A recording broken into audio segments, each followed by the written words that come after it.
good afternoon, good morning for some of you. And thank you for joining us for the Global Pension Program of this year.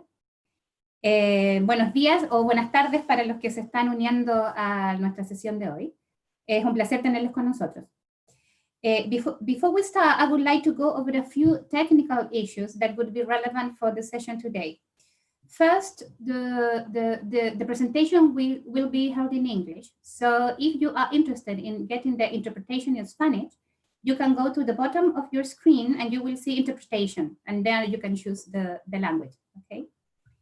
El presentador en esta sesión va a hablar en inglés. Para quienes deseen escuchar la interpretación, verán un icono en la parte inferior de sus pantallas que lee interpretación. Ya basta con oprimir ese icono y seleccionar el idioma. Okay. During the presentation, your cameras and the chat are going to be inactive. So please use the Q&A o preguntas y respuestas in the Zoom application. So you can, we will be happy to answer all the questions that we will have time enough probably to have some time for questions. We apologize in advance if we cannot answer all of them, but please put your questions in the Q&A. So my name is Paulina Granado Zambrano.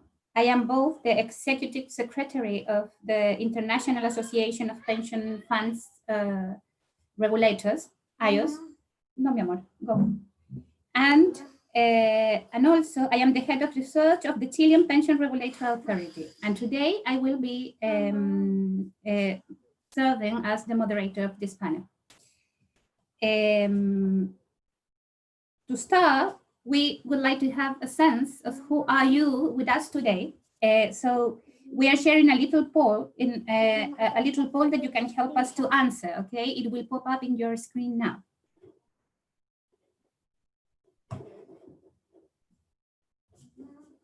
So it is in English, so I know it is in Spanish also. So please, if you can select what is the role in your country, and we will have a very good sense of who are the people today joining us.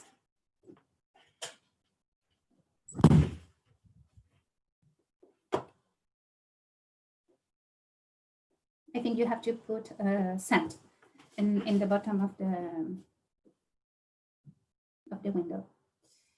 So let's see.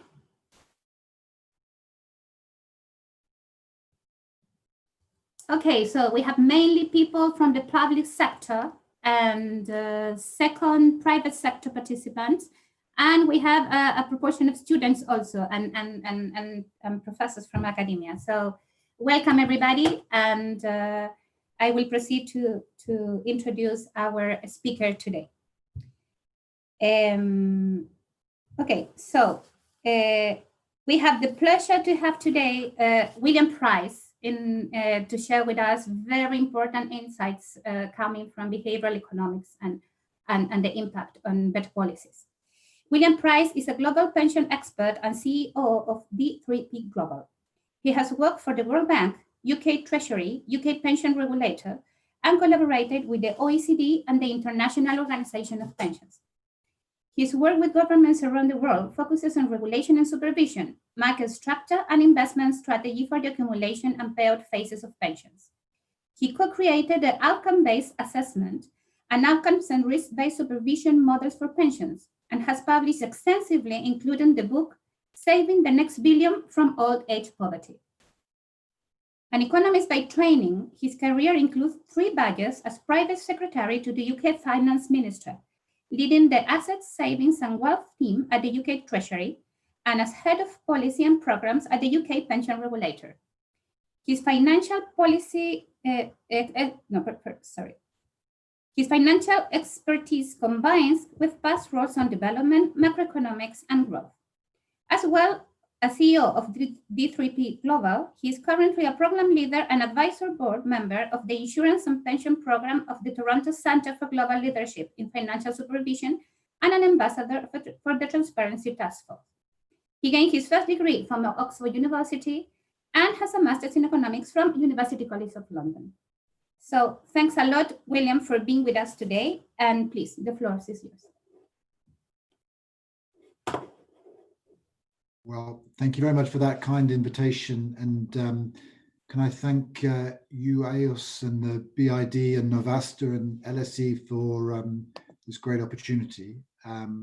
It's a pleasure to be part of this program, which has been very nicely put together. And just at the outset, if I can apologize on behalf of my collaborator, Olga Fuentes, who couldn't be with us today. She's been a very critical part of the work that we'll go through today, particularly on the technical studies, the ways of trying to achieve some success here. As Paulina said in the introduction, so this work is sort of partly from some work we've done with the Toronto Centre for Global Leadership in Financial Supervision, and partly based on our work for D3P pension consulting with countries around the world, because the issue always comes up, you know, all countries are different, except I think in every single country that we have been to, they say people don't understand financial services and pensions, but they need to understand more. If only they could understand more, then everything would be better. And often they say, you know, it's not like the UK or Europe where people have had a long experience with financial services. And unfortunately, we often then just say, well, let's look at the data and we'll do that in a minute. But it's a pretty depressing picture. So when we were asked to do some work here, we were both pretty pessimistic about the prospects for financial education. And we were kind of skeptical from our own roles, particularly in the kind of on the regulatory side. How do you improve outcomes for members, and what role can financial education play? Because we'd often seen in many countries financial education initiatives, but coexisting with really poor outcomes, or lots of work on transparency, beauty, but still very poor outcomes. And this connection between transparency and education and outcomes, it was difficult to see. So as I go through in the next 20, 25 minutes, it's going to start kind of depressing, I should warn you, and also depressing on a kind of gender inequality side, which is an important aspect. We're then going to talk about how it's pretty tough to get good solutions here. And also that there are lots of other ways, lots of other things you should be thinking about in order to try and improve outcomes in addition to financial education. But then look at some positive examples of financial education that do work. So there is hope, but it's sort of hope in a tough environment. And then just finish with the kind of 7 key conclusions of the work to try and put it all in context. So if we can, why is this? Let me start by depressing you, which I don't think meets the test of a good presentation, but so please stay with me for the next 5 minutes.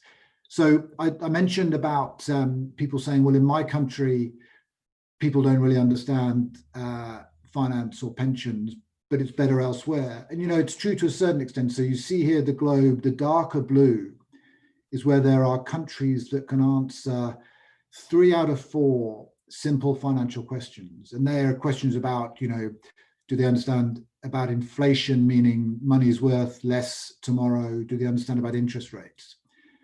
And you see, you know, North America, Europe, Australia, New Zealand, 55 to 75% of people can get 3 out of 4 of these questions right. And then you go to other parts of the globe, so Latin America, it's sort of more middling. In other parts, Southeast Asia, and some parts of the Middle East, North Africa region, lower. But I think the key thing here really is it's not very good anywhere. And what you'll see also is even if you can answer these 3 questions well, it doesn't mean that you can go out and get a pension, open a bank account. So they are a very basic threshold of understanding. And the authors, this is pioneered by Lusardi and Mitchell, and it's a way of baselining and comparing countries, but it's it only tells the start of the story. And in fact, Anna Maria Lusardi herself, in a keynote lecture back in 2019, so she concludes, across countries, financial literacy is at a crisis level, with the average rate of financial literacy being 30%, and continues that the average goes on to hide key gaps and vulnerabilities, including women. What we show in the chart on the right-hand side is how the level of financial literacy varies with age. It rises with age, which tells you that actually experience is a key thing here. So you could imagine in some ways that the kids, younger people, would be doing much better because they're fresh out of school or university. They've been doing these kind of numerical tests, and they may be able to answer better. But it's just lots of people just do not get, have no kind of resonance or connection. Things get better as you get older. And then there's a tail off at later old age, so in the 75 plus, which I think chimes nicely with some work, for example, pioneered by the Japanese during their G20 presidency, that old age can be, and if people need additional help. So it is a pretty depressing picture, and it's not like there's a new generation coming through. So if you look at sort of education statistics, sometimes the average may be bad, but at least the newer generation have much higher levels of education than their parents and grandparents. As we've noted already, gender gaps are common. So what you're seeing here is the average results, this 30-35% on average, getting 3 out of 4 of these questions right, and how they differ. So the dark blue box is for men, the dark reddish is for women. And in most, across the world, on average, men slightly outperform. In major advanced economies, the same is true. Major emerging economies, the same is true. But again, for me, the takeaway is is certainly that there's a gender disparity, but is just that the average is pretty low. And as I say, again, an average whereby even if you were answering 4 out of 4 right, it still doesn't mean that you're going to be completely fine with all of these financial products. Now, this is a very sort of busy slide, but just to make the point, this is not true in all countries and in all areas. So here we break down in a different survey, but broadly similar results on average. Go through, this is a subset of countries around the world, from Poland through to Turkey. And there were 4 separate questions. And you can see that on some, men are outperforming women, and on others, women are outperforming men. And it goes to show that, amongst these averages, you want to be sure that you're looking into the detail. And it really, one of the reasons for putting it up before we go into these tests is one of the key messages throughout all of this is to test and adapt the interventions that you're going to try and have in your own country or your own sector. And it's going to be extremely important as we go through, not so much the specific results of what works, but the approach and the methodology, so that you can say, I want an intervention which makes people save more into a pension, and you test that. Maybe it's very different from what had worked in banking or insurance, even in your own country. But it's the kind of testing and the just trial and error that is the important thing, rather than just doing a big national education campaign, which may cost a lot of money, may seem good, but you don't have any real evidence to know that it's going to work. So the general picture is pretty difficult. The picture in individual countries is pretty difficult. And just having a survey in your country of where are we, you do need to baseline in some sense, but I wouldn't really worry with major national surveys. I would get very specific to the problem you're trying to fix. And then just before we head into some of the specific examples, in the retirement, in the pension space, there are, of course, very big differences in a gender sense. So if we look on the left-hand side here, we've got, for a selection of countries, life expectancy at retirement. So start with Canada. It's broken down both by sex, as in male to female, but also by income level. So if you're a low-income man in Canada, you've got more or less 21 more years to live at retirement. If you're a low income female, you've got 23 years. So no surprise, women living longer than men. If you're a high income male in Canada, you live significantly more than a low income male. So there's both obviously an income dimension here as well as a gender dimension. And the point of raising this is, again, to think very specifically about your own country. So in some countries, when you're getting an annuity, the amount that you'll get from 100,000 units of your domestic currency will differ per year if you're a male or a female. And it differs for the pure actuarial value that $100,000 spent by a woman will have to transfer over more years for her remaining lifetime than a man. But it depends very much on the policy environment, because in the EU, you're not allowed to have gender pricing in certain cases in annuity payments. And so both of the difference in life expectancy wouldn't then flow through into difference in annuity amounts. So there's a kind of a general picture, but it's also important to map the individual situation, the legislative situation. So let's go in with that kind of depressing introduction. Let's go through to some of the things that may work. So we're going to go through some examples here that are in the paper. We don't go through all of the examples. So there's some really nice things that people have been doing. There was an interesting pilot done for low-income individuals in the UK. We won't talk through just for time. Different ways of choosing annuities, for example, in Singapore or in India, but we focus on the ones from Chile where there's very good evidence. And as I said before, the key is the testing and adapting, piloting before escalating. And if you talk to anybody who's working in this field, so people have probably heard about Nest, the big new pension fund that was set up in the UK back in 2012, as part of major pension reforms there. They have become extremely good at this kind of test and learn approach. And they've done lots of very innovative things which have been very positive. They will absolutely admit that some of the things they thought something would work and it didn't, but they're getting very used to sort of testing this in the field now. And in some ways, this is very natural. You know, it's like marketing and focus groups. So maybe it's a little bit the kind of regulatory community and economics community kind of catching up to what other people have been doing for a long time. But it's a very important thing, and we'll show you some specific examples. So the first one is from Bilal Zia and Fenella Carpena from the World Bank and from Sweden separately. And so they did a test in India.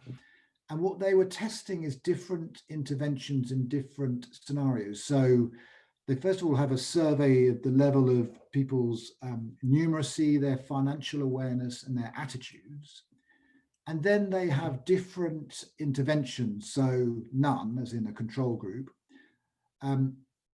having financial education, which is a series of education sessions on financial issues, having a goal setting activity where a field worker will actually come and visit your house and talk to you about, you know, what are you trying to achieve in terms of your life or saving or budgeting, and then, you know, have a plan and give you some tools to try and meet that plan. Or counseling, where they will, you know, come and have a conversation with you as well, but also, you know, say if you're saying, I want to have a savings account, but I don't know how to do it, they will kind of help you with get together the forms to sort of know your customers approach. What they found is a couple of things which I think is very interesting. One is that numeracy, your level of numeracy on its own, had basically no impact on whether you're going to be good at budgeting, whether you're going to have a savings account, or other ways of kind of interacting with the financial services. So there's a disconnect between just a pure level of numeracy and whether you can answer these questions and the actual activities that you do. What they found, attitudes is particularly important for savings, but also that the kind of the bundling of these different interventions is more powerful. So if we look at, say, for example, the budgeting on the left-hand side, the red is just only giving the financial education, the videos on issues, has very little impact. On the savings, it's basically the same as a control group. On the borrowing, it's not statistically different from the control group. But when you get to more of the left-hand side, where you're doubling up on some of these interventions, so you're doing financial education and counselling, or financial or all three of them, the whatever this colour is, the kind of the final bar in each case, it's the multiple interventions that will be more powerful. So that's one nice example. A quick run through, not to go through all of the detail, not least because I need Olga with me to go through all of the detail on these, but to show how giving access to financial accounts and financial education improved long-term savings in one study in Uganda. Just giving access to the accounts didn't have a big impact. There's a nice study, I'm not sure we put on here, which is from Kenya, and testing different interventions to try and boost saving and, wake up calls, or, prompt calls from mobile phones. It had, in some sense, a slightly strange result, but it was, if you gave people a golden coin and then they were kind of coloring in the coin as they were doing step-by-step or steps on the way to achieving their objective, that seemed to have the bigger impact. Now, of course, the policy response is not everyone should be sending golden coins to people in their countries, but it should be, have an open mind as to what will work, talk to the people you're really trying to get to, but then have a rigorous way of evaluating it. And as you go through these different examples, often it's a kind of combination of interventions which is going to work. But you also notice, in terms of who's publishing these things, it's often then a combination of someone in a regulator, someone in an academic setting, and someone in a financial services company, because of course often you need access to, you want real people with real financial decisions they can make. And so one of the key recommendations we also make for people, if you're sitting in a regulator or a government, is to start building these relationships now, so that you can then do this kind of approach. I think back to when I was in the UK Treasury. In general, most of the time we didn't really have these relationships established, but we were fortunate enough in a couple of interventions, one this low-income saving pilot, another one a child trust fund, which is everyone being given a saving account when they were born, that there was a chance to get proper evaluation. And so you could join in the institution providing the accounts with academics to provide some external rigor, plus the government to make sure that it was well focused on a near-term policy issue. Let's let me sort of skip through this to go. I'll talk it over as we go to these particular areas. So what we're talking now is the role of a personal statement. So in most countries, I think pretty much all countries, if you have a bank account or a pension account, you're going to have some form of personal statement. This is a study which is based from Chile. Go an extra mile. So some people just get a statement which says your account balance is X. It's often very complicated, sometimes very long. And in most countries, or many countries, there are attempts to make these simple. And you should never underestimate how simple these should be made, because even people who are having complicated jobs and complicated lives and are able to buy houses or, do lots of other things are often mystified by financial services. And, you see this in the data. I see it even, my own friends and family where, you talk through with someone who starts a new job, they get given the pension information about what pension there may be there, and people just, the kind of walls go up and they find it very difficult to engage with it. If you sit down with them, read it and talk to them through it, they'll then get it, but it's very difficult for people to engage. So having something simple is useful, but also having a projection of what you may get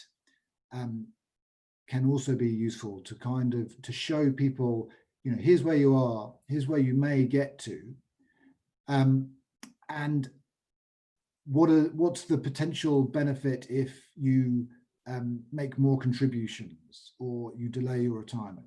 So what they were testing, so this is the kind of the setup phase of what you would get if you were just a sort of regular saver in Chile.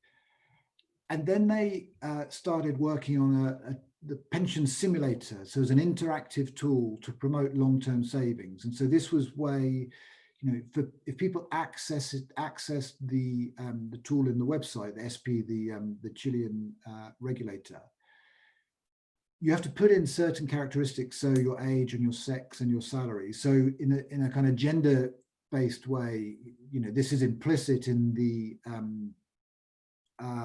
projection that you're going to get.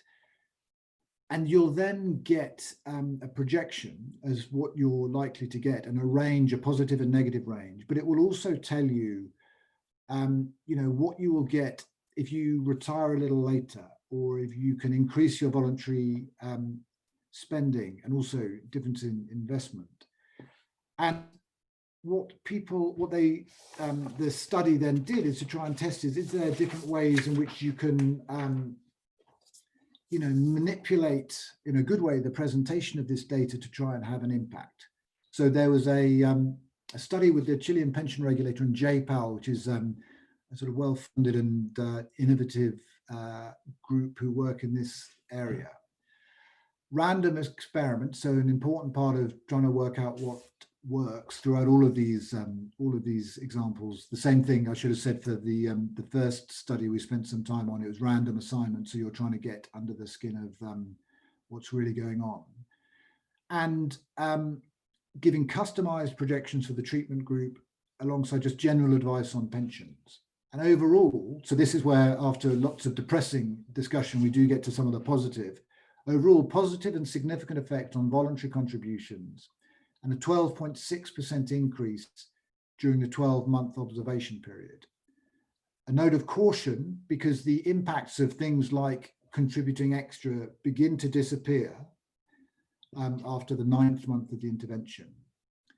And some differentiation in effect. So there were a group of individuals who had overestimated their pensions significantly, and they, on average, increased their saving by more than average. So, I think they're labeled here the optimistic individuals, optimistic in the sense of they'd been overestimating their pension, but they got a sort of difficult message, which is you're going to have much less than you expected. So the customized information may be important, and that's the measure here. And of course, the great thing is, if you were having this talk 20 years ago, this may be very difficult to do. Now with modern provision and a lot of the fintech developments, it's much, much simpler to do all of this kind of thing, as well as test this stuff quite cheaply.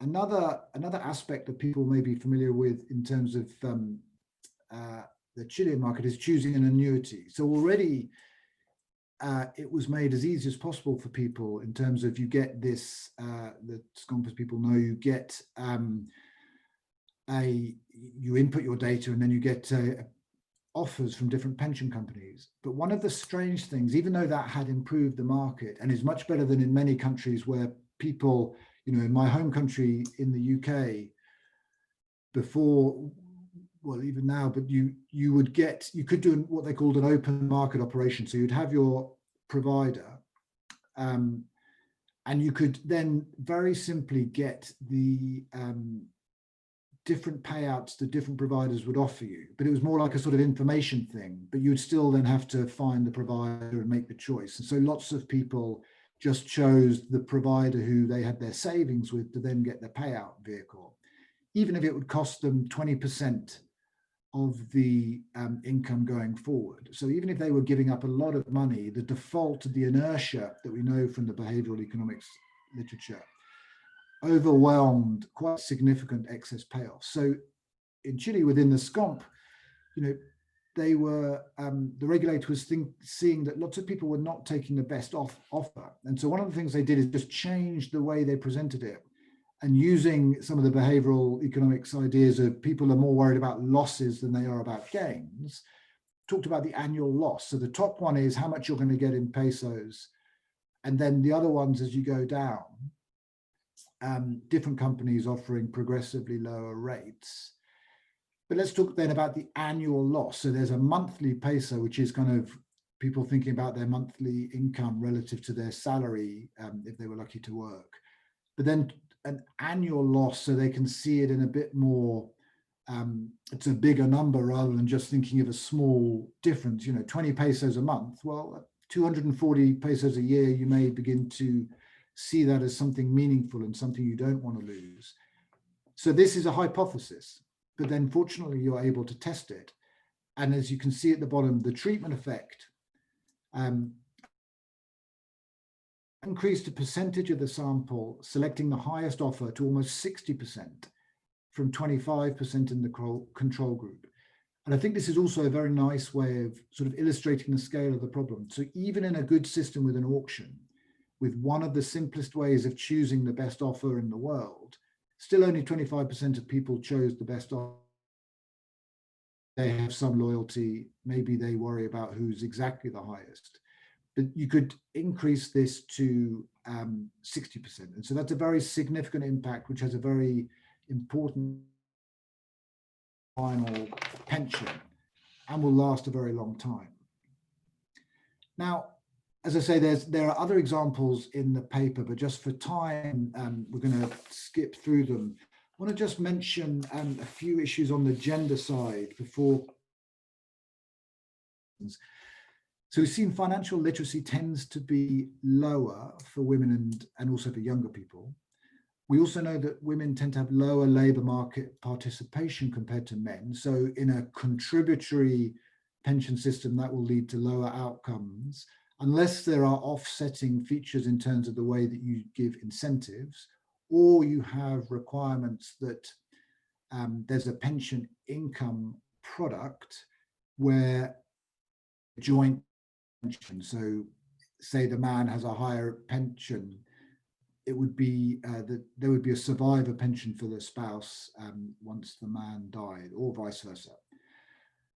We know that women tend to have lower income profiles. That links to the first point, but also that they live longer on average. And so we mentioned on the one hand, this can mean that women would have lower income from the same amount of money, or there's a big policy response, as was done in the EU, to outlaw gender-based pricing on annuities in some cases. And there can also be issues in terms of access to financial markets. So, I think hopefully people are convinced improving literacy is an important part, but also the overall policy environment is an important part. There are some of the examples we've already given. The gender is implicit. So if you're moving to an approach where you have personalized information and you're feeding in gender and income levels, of course, that's becoming very specific to that individual, and they're able to then react to that in a more direct way. Sometimes it may seem that the woman will need a higher saving rate, but maybe that's particularly they're going to live longer, and particularly in a country where there are still quite a few countries in the world where the retirement age for women is before men. So we're doing some work in Vietnam at the moment where the retirement age is 55 for women, despite very long life expectancy, and for men 60, though there's a change. You can do something, I think, with financial literacy there, something with savings, but ultimately the bigger policy response that you need is to equalize retirement ages.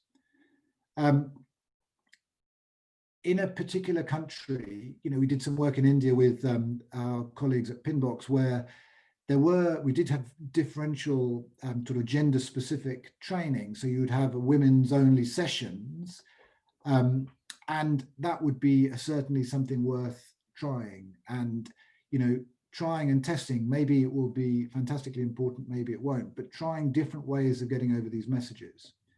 And so let me then go to a final aspect here, mainly to make the overall point. So this is a final study from the Chilean credit market, where it's, bad taste, gender discrimination in consumer credit markets. So on average, women were offered were less likely to be offered credit than men.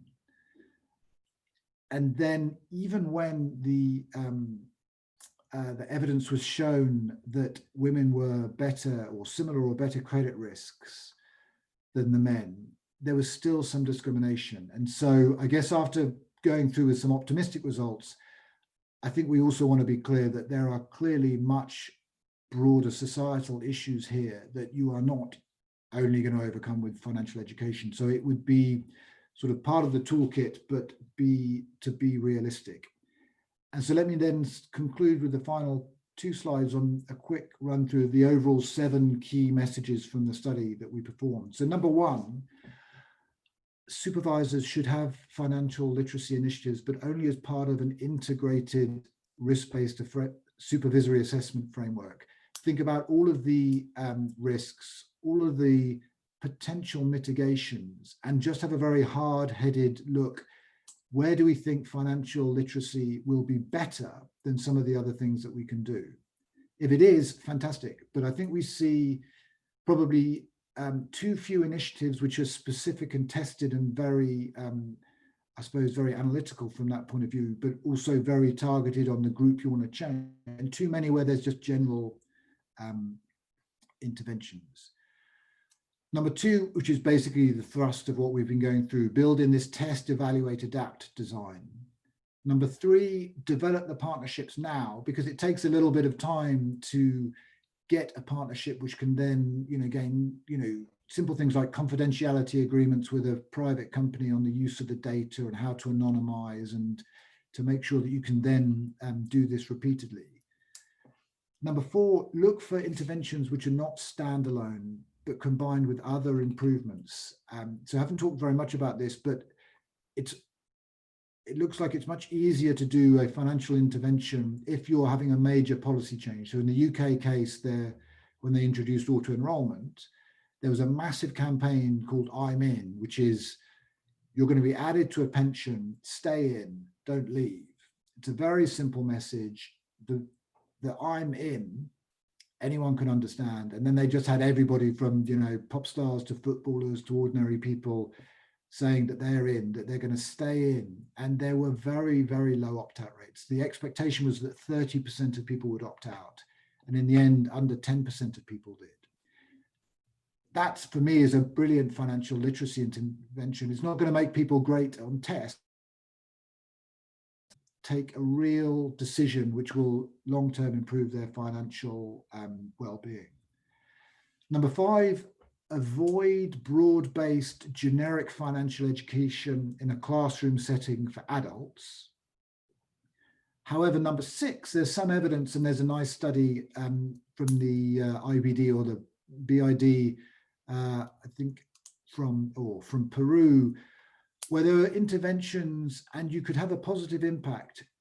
Importantly, they were also very low cost to do these interventions. And always as a supervisor, as a government official, you're going to be thinking, what's the best cost benefit ratio for these interventions? So it may be that you're not totally transforming somebody's life, but if you can have a positive impact with a very low cost because the kids were already in school and you can add an extra module, then that's a great thing. And it had a positive cost benefit ratio. And then finally, supervisors should have a focus on information and disclosure. But more important than that is using the regulatory powers or working with the relevant ministry to improve the overall design of banking or insurance or securities or pensions, aiming for simpler, safer, and better value products that will work even if consumers have low financial literacy, because that they do have low literacy now. Probably they're going to have low literacy in the next 10 to 20 years. So design a system which works now, not one which is kind of always hoping for the best. And let me stop there, and very happy to have some questions. Thank you so much, William, for the very interesting presentation. Personally, for me, it's very, very interesting. I love this topic, and I think it's very relevant to have better policies at the end. We have many questions from the public, and we have also 20 minutes. So I think it will be time enough to discuss some of them. So the first one that I would like to put on the floor is what it is the trade-off between making it simple, as Sir Nicholas Val was suggesting in the presentation we had before this one, and improving financial literacy of the population. So, I mean, firstly, anything Professor Barr says, I would always follow because he's a genius and one of the best people in pensions over the last 20, 30 years. I mean, I think that's one of the core messages that we have is this is really tough. And, you know, you wouldn't design a car that needed people to be Formula One drivers to make it work safely. It has to work with the skills that we have. And we should work on the assumption that most people don't understand pensions. And also, why should they? I don't understand how to build a car and I don't want to. I just want one that works. So definitely keep it simple. And then have interventions which can help around that general proposition. So, you know, people have to make a choice sometimes. They have to open a bank account. When you do those things, make it simple for them and then target the financial literacy or the financial education on something specific like that. You know, if I see a classroom class for adults trying to tell them the difference between a stock and a bond and risk return ratios, I think you can be guaranteed it's not going to work. And even if it did work, everyone will have, and people can pass a test at the end of the course. 3 months later, they're going to forget it. So it doesn't have any long run impact anyway. And there's a nice study from Norway showing exactly that. And if you can't achieve it in Norway, I think it's kind of pretty impossible anywhere. Indeed, indeed. So we have another interesting question. It's, do you think that changing behavior, it's a key factor to reach a better level of financial literacy? Sorry, the second bit, changing behavior is a key factor to reach a better level of financial literacy. I see. Yeah, I mean, and it's partly a kind of philosophical thing. So when you ask what is good financial literacy, because rightly academics want to measure things and compare countries, you do have a kind of test. You think literacy is how good am I, what's my knowledge? And I think more importantly with literacy is, you know, did I make a sensible decision with change my job? In the US, you can, in certain circumstances, when you change employer, you can take money out of your pension plan. Now, you may score really well on a test, but if each time you take some money out, by the time you reach old age, you're not going to. Society of Actuaries estimate around 40% of money saved in US pensions leaks out before retirement. So I would do literacy in terms of the big decisions. And people often, when you talk to them, they often talk about, you know, I did it because my mum always said, you know, save 30% of your money for the house and your savings, 30% on rent and 30% on food or something like this. These simple, you know, the rules of thumb as they have in the behavioral economics, if you can get people just doing a basic, simple thing, I think that's financial literacy. And you should have the sort of behaviorally motivated things, less so than just the kind of classroom-based issues. Okay. We have some questions related to the correlation or the causality of the tests you have shown in here. For example, we have two people asking for, we know how it works, the default option. That is one of the most common interventions nowadays, especially in the area of pensions. So if you could develop that, you showed 3 examples that is not the default option what we are showing, you see, but maybe you can develop a bit more in what it is new in this area for policy, for making people to better decide with interventions. Okay. Yeah, so I think, I mean, it's a really good question that, so definitely default options should be part of things.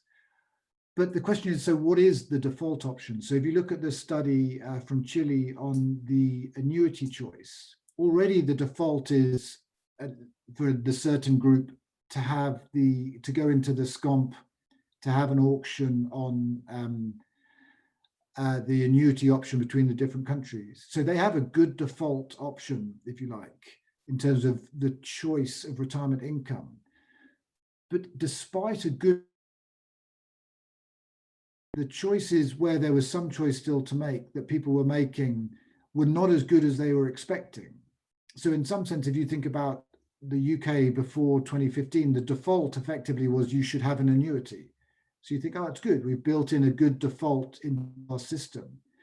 But the way in which the choice between companies was made was then not working. So in Chile, they haven't changed the default of the SCOMP in this example. They've changed the presentation of it.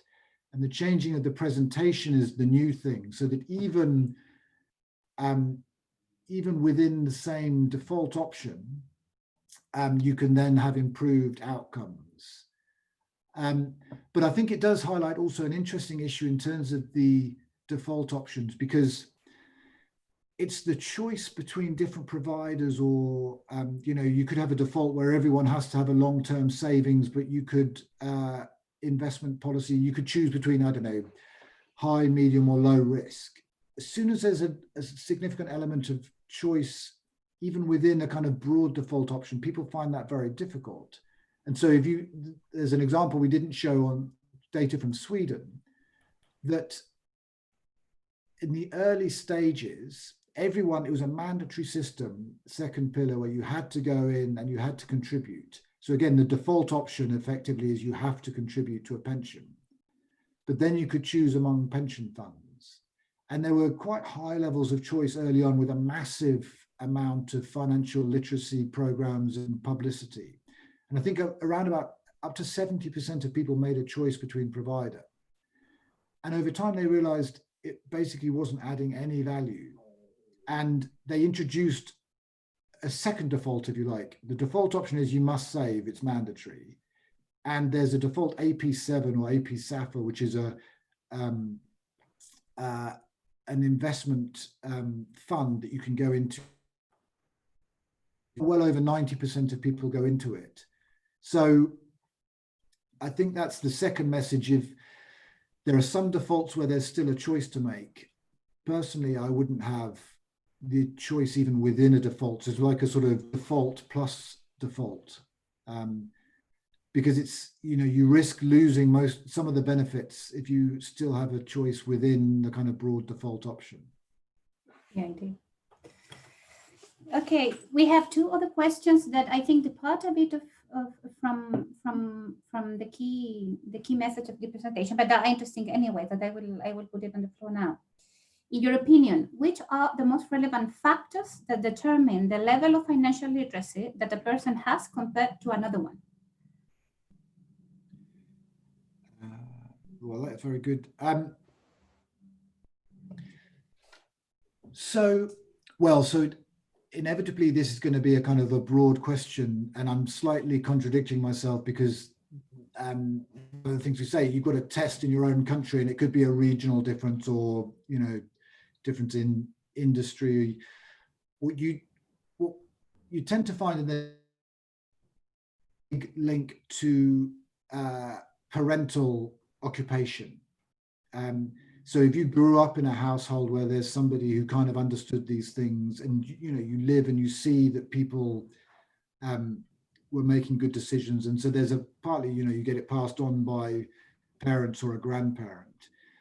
There tends to be a gender disparity, so men tend to do at least better on the financial literacy scores. I think it's an open question whether they do better on financial education as shown by their behavior, because on the one hand, men tend to have higher employment rates, but they tend to have lots of higher negatives like criminality and alcoholism and lots of other things, gambling, that kind of stuff. So, in terms of the living a sensible financial economic life, I think personally it's the other way around in terms of the gender.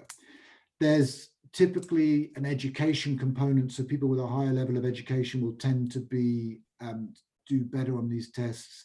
and also with a sort of a job classification as well. So if you tend to be in a more kind of white collar professional job, then you'll tend to do better on these things. And then finally, there's a kind of, well, two things, a sort of age and experience. So if you have these kind of accounts, you tend to do better on the tests.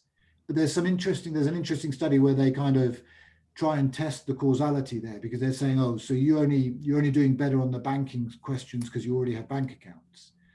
And at least to the author's conclusion, these people do better on other elements where they don't, they do better on the insurance questions, even if they don't have any insurance, or the savings, even if they don't have any on the savings. So it's a sort of generalized insurance, not just that I understand this particular product. Okay, and focusing on the gender perspective of this kind of interventions, because we have a question related to the bias in because of gender, because of the women live longer, have a different, we are more vulnerable in the labor market, etc. Are there any differentiated interventions that you can think that had been implemented in other countries, like trying to correct these structural biases in gender? Yeah, well, so I think there are some, although some of them are removing a bias. So, in some countries, people have vesting rules. So you have a pension through your employer, and you've got to work, say, 1 year or 2 years or 5 years before you're allowed to have the employer contribution. So if you leave early, you get to keep your own contributions, but the employer contributions go back to the employer. These used to be very common. They're getting less common, but that will mean that a woman who could have the same 40-year career as a man, but had more career breaks, could be repeatedly losing parts of her pension entitlement, parts of the employer one. And so if you basically just get rid of it, you have immediate vesting, particularly in defined contribution questions. That will remove one source of bias. One way is with the incentives. So if you just have tax-based incentives and men earn more than women, then the effective benefit from the incentive will be higher for men than women. If you have flat rate contributions, then it tends to be more beneficial for people on lower income as a percentage of their contributions. And so if women are more likely to be on lower income, then that's a positive. So Mexico, where you have the quota social, even at a relatively small absolute amount of money which is being given to people on lower incomes, it has a way of counteracting some of the gender difference. Another way, equalizing the retirement ages doesn't sound like a sort of pro-gender equality point of view, but it is very much, because of course of women's retirement, if they're going to live 5 years longer and work 5 years less just on the retirement age, it's an almost impossible barrier to overcome. So having equal retirement ages. And then the final one, as I mentioned, in terms of the payout vehicles for the men, if they have to include provision for the woman, it's a way of making sure that the better, the luckier labour market history of the man gets passed on to the woman as well. And also, so finally, what we call what happens when there's a divorce. So in some countries, maybe now, particularly in the UK in the old days, if you had a divorce and the pension was in the man's name, he would keep the pension and the woman wouldn't get it. Now the pension can be split on divorce. And again, the different labour market history can be shared, so you're equalising that history. So that's a selection of them. Okay, so we have 6 more minutes. I think I will close with the last very interesting question. Actually, it departs from we are trying to make better policies for people to better decide. But this question is more related to the perception of the good decision that people are taking. Which are the most relevant variables that determine the perception of the financial and economic satisfaction that someone can have? In general, the perception of financial welfare. Oh, well, that may be too good a question. I think because I mean, one of the funny things is it's a bit like happiness as well. When you do Indeed. these international surveys of countries on happiness or financial well-being, you know, as far as the last time I looked at it, and I'm certainly no expert here, but there seems to be a negative correlation between income levels and those kind of measures. And so Bangladesh always scores very well on financial, or at least on sort of happiness indices, but is obviously a relatively poor country. So I don't think, I mean, I don't have a particularly good answer on this in terms of why, because there's a disconnect between the sort of income levels and the satisfaction levels, except insofar as, you know, people who've suffered a major shock and have had a loss, that, you know, all the research on loss aversion tends to show you that will impact. But again, there's loads of scientific literature, psychological literature, where depending on the personality, even a major shock, whether, you know, financial or health or, you know, being a victim of crime, for many, many people, 3 to 6 months later, it kind of disappears from their sort of self-measured score on well-being. And in a way, that's sort of, I think that's sort of above my pay grade, I think, in terms of, because you, within those people, some would have pensions, some wouldn't have had pensions, some will look good on the surveys of financial well-being or inequality, and some won't. How you perceive that as an individual, I think, is a kind of an extra level of detail, and, you know, probably something we should look into more. Okay, just to develop a bit more on this, recently in Chile, we had the possibility, people were allowed the possibility to get the 10% of the fund, the individual fund. We know that imperfect recall also, it's an important issue. We know it's asymmetric, I would say. So it's related to what you were saying about having a shock. So a negative shock, you may remember it like super big issue, but and also this it's very damaging for the future pension to get to access earlier the fund. But it's difficult for me to say how to take it out of the happiness that happened to provoking the people now because of the financial stress that we were facing because of COVID. Yeah. So if you, this is one kind of an example of many countries within the region, Latin America now are facing. Many countries have had this possibility of getting money that is not under the rules of saving for retirement. So if you can develop about that. Well, I think it's a massive risk, and in my home country in the UK, in 2015, they introduced what they called the pension freedoms. So after amazing reforms with auto-enrollment and defaults and making it simple, which had a massive impact because people don't understand this stuff very well, and you made it simple to save, and people did. They then did exactly the reverse and said, but you don't have to turn it into an income. So it's even worse than the 10%, being able to take out the 10%, because over half of people took out all their money, often small balances, but over half took out all the money in, and under 15% now take an annuity, take an income, and some people take a phased withdrawal. So it's another example that people will take out the money, and it's partly because they're reacting to a short-term shock. But the whole reason for me to make pensions as simple as possible and to lock the money away is because how do you trade the shock you have when you're 50 against the shock you have when you're 80 and very poor and have no other options? And, you know, literally the hunger you will feel, or the fact that you can't go out or you can't do anything. And we know from all the literature, people find it impossible. So of course, everyone's going to take their money out. Or very large numbers are going to take their money out if you give them the option. And I know it's difficult relative to the political debates, but I think as regulators, supervisors, we just try and do anything possible to try and stop it or reduce it. Or this would be a good example, I think, of a big financial education campaign to say, this is the long-term impact of taking out the 10% now, be very, very careful, or only take 5, or, you know, choose now when you take 10% to contribute more next year, because it's very, very damaging, I think. Well, thank you so much, William, for very nice presentation and for the nice answering of the questions of the participants.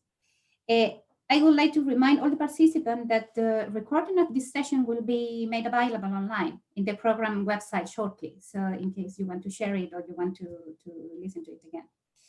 Finally, I want to remind you that tomorrow conference will start at 9 a.m. I think I will share the presentation for tomorrow. Here it is. 9 a.m. So you are very welcome to join us, and also to the next sessions in behavioral finance that will be happening at this time, the next 3 days. So thank you very much and for having participated with us in this afternoon. Bye-bye. Thanks very much for inviting me. A pleasure.